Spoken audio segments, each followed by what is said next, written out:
We zijn begonnen met 600 deelnemers en we zijn nu uitgegroeid tot een fantastische loop met dit jaar 4250 deelnemers. Dus ontzettend. De 10e editie van de Amellander Adventure Run is groter als eer.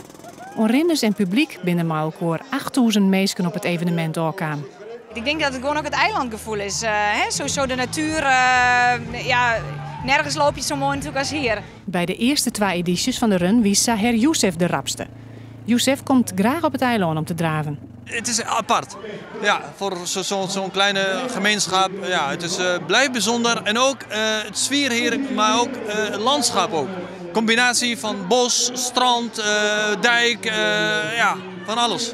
Dit hier kan de oud-kampioen liep was zelfs net meidwaan. Ik heb 3 weken geleden een blessure gehad en gezien dat ik een jaar of 4 geleden diezelfde blessure is nu teruggekomen.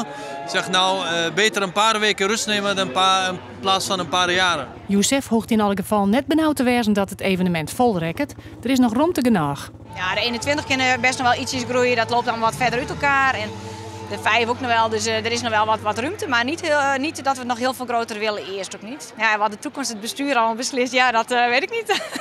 Want ik begreep, je hadden nou 10 in een organisatie zitten, ja. Maar nou neem je afscheid. Waarom?